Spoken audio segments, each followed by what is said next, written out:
Howdy, folks. It is Diecastbuffet here again. What a Southern 500. Holy cow, man. Playoff implications. I think just about every driver in the field, maybe except for like 4 of them, had like severe issues during the race. I mean, Chase Elliott gets crashed. Kyle Busch runs over a traffic cone in the garage area after destroying his race car. Oh my goodness, the issues with the 19 car. I mean, the 24. I mean, so much to talk about here. Denny Hamlin wins the Southern 500. I was pulling for Larson, man. That would have been a cool freaking car. I picked Larson to win it. He almost had him at the end. I don't know. Did he just like sail it on in there? I was hoping the 5 would have got to the 11's back bumper and just move him out of the way, take the win. I would have done it.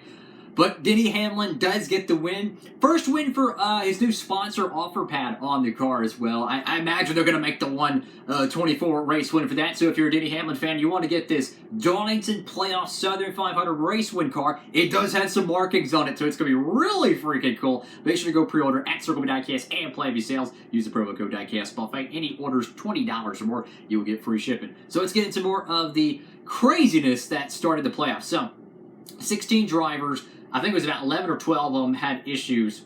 A few drivers, though, really, I think they just kind of dodged disaster. Kevin Harvick really showed up. He won this race last year. So there was high expectations for Kevin Harvick going to Darlington. I think the 4 car, I think he could be back. I really do. He hasn't won all year long, but he raced a lot like the vintage Kevin Harvick. He was up front, competing for it. I tell you what, that 4 car is not a slump. Just because he doesn't have a win, has next to no stage points. Watch out for the 4 car. He could be a threat moving into the playoffs here. The 8 car, Tyler Reddick kept his nose clean. That was another driver I think a lot of people expected to just going to be there. The 34 car, unfortunately, finished last. McDowell things are going really good for him. Like, truth be told, I said for McDowell to be able to advance out of the round of 1, first round, he's going to have no mistakes, no penalties, no crashes, nothing. He just has to just finish all 3 of the races, probably top 20. He'll probably advance. Why? Because he would need a chaotic playoff race like we have tonight. So many big-name drivers crashing out. Kyle Busch, William Byron, Bowman had a lot of issues. Chase Elliott getting taken out. There was a lot of opportunity to gain points there. And instead of the 34 capitalizing on it, he kind of just compounded it pretty much. There's going to be a good slew of drivers that are going to be within 10 points entering Richmond that are going to be swaying back and forth. So one stage win could put a driver above the cut line. And, of course, not being in the stage top 10 could put one of them outside the cut line. So there's a lot. All the drivers, they spent all year building up their playoff bubble, and now they don't even have it anymore. So it's going to be kind of interesting going to Richmond and then Bristol. But Denny Hamlin gets his first win of the season there, which is kind of expected. I mean, it's just he probably should already have about 3 wins already. And Joe Gibbs Racing really is good at these 750 horsepower packages with the low downforce. So I must say that the racing was fantastic, though. There was all kinds of pit strategy, comers and goers. The new tires versus old tires was really fascinating to watch. Plenty of crashes, plenty of action-packed. I mean, Larson went for it at the end, though. He freaking went for it. So Hamlin won a stage. So that's going to give him, let's see, it's 6 playoff points tonight. So yeah, he looks a lot better now than he did entering the playoffs, because he should be about north of 23 bonus points. So that carries him into the round of 12. And you got to think about it, though. If you kind of say, oh, well, William Byron or Bowman or Chase Elliott, the ones that have wins and plenty of stages and whatnot, they're looking pretty good. Now you have to consider the 11 car, because he just got 6 extra playoff points there. So if you had him going deep in your bracket, guess what? Very well could be. But, man, the 24 car, I had him advancing out of the round 1 pretty easily. And now, not so much. I think he's about 10 points out, which, I mean, you got 2 races to go. You can earn a maximum of 60 points each race by winning both stages and winning the race. But, hey, man, I don't know about that 24 car. It might be must win, because you got to think about it. The great drivers, they're going to keep going out there getting points, and the drivers in the back of the pack, they're just going to continue to struggle. So for the 24 car, it's hard to make up those points and eliminate someone else. 48 car, though, I mean, gotten the, the issues early on, but he survived. He survived. That's huge. Every point matters at the end of the day here. And, the round of two, the second round, is going to be such a wild card for so many different reasons. The Talladega, the Roval, anything can happen. But now the 11 car is already locked in. They can already start planning for that. So, like I said, Denny Hamlin could be able to go further in the bracket. But, man, the crap that was going on with Chase out there was just really stupid. I mean, 3 wide off the corner at a 2-lane racetrack. There's too much on the line. There's too much on the line. Bell in the 23 car, man, I don't know. I don't know what they're doing there, but it's not the final lap. They don't need to be racing that hard right there. And Chase Elliott, unfortunately, nowhere to go. He just got door slammed. It's stupid, but it happens. Back-to-back Southern 500s. He gets taken out with someone else's mess, if you forget last year. Truex kind of pushed him into the wall, but that's besides the point. So the 9 car... they came in with about 25, maybe 30-ish points. They were sitting pretty good. And now they're about 15 points out. So they're not out of it by any means. But I mean, that's they're kind of on thin ice because they're one more DNF away from really having to survive and advance at Bristol Motor Speedway.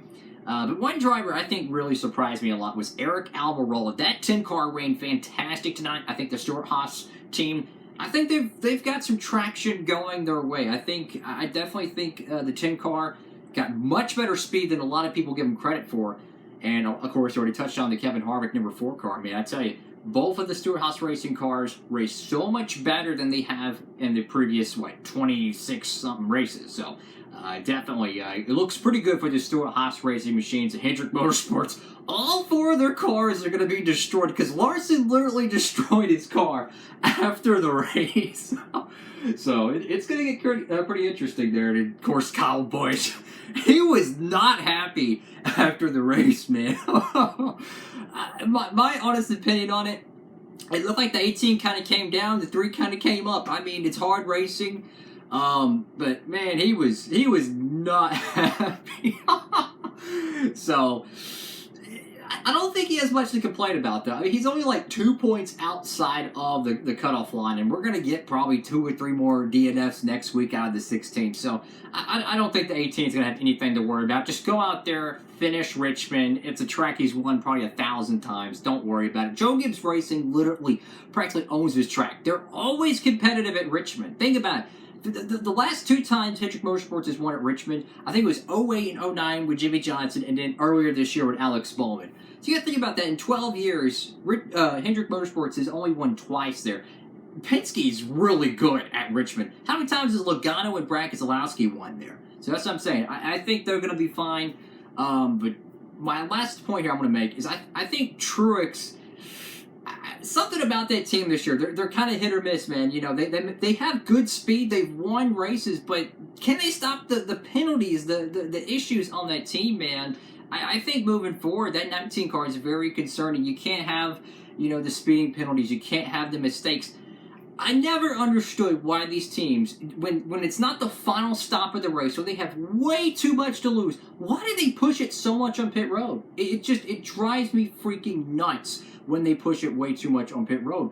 For 1 or 2 seconds, or 1/2 of a second, I mean, it's just not worth it. It's just not worth it, guys. So, if you're Martin Truex Jr., man, I think they just got to be a little bit better, and they'll definitely be more in contention to win races. My light went off there, so it's all good. But that 19 car, it's going to be feast or famine there. But moral of the story here, it's going to be one incredible freaking playoff. So we have 2 more races in the round of 16. The only driver that I can officially say right now is must win is the 34 car. We kind of all expected that to begin with, but if he would not have wrecked out, the 34 car would be in a great position right now. He could only be maybe 5 points out. If he goes and tries some strategy at Richmond, he could win a stage. You never know. So the 34 car had his opportunity, couldn't do anything with it, but Denny Hamlin does win at Darlington. Thank you all so much for watching the video. Make sure to give it a big thumbs up, like, comment, and subscribe. And of course, if you want to pre-order that Denny Hamlin Darlington Race Win Diecast, make sure to use the promo code down below. What did y'all think about the first race of the playoffs? I love this rules package you have at Darlington. I really do. The low low downforce, high horsepower. If they could put 3 races at Darlington every year, and I think most people would be okay with it. I mean, let's get 2 races at Homestead with this type of rules package, and let's keep 2 races at Darlington. I tell you, Darlington's just a fantastic freaking track, man. It's so cool to see good racing there finally with 2 race dates like they used to have back in 03 and 02. So it's definitely kind of it really is a throwback because it reminds me so much of the Gen 4 era racing. Oh boy, what a fun race that is. Next race will be Saturday nights next week, so they'll be at Richmond. It'll be a doubleheader too. Xfinity going to be racing there, so that's going to be a lot of fun.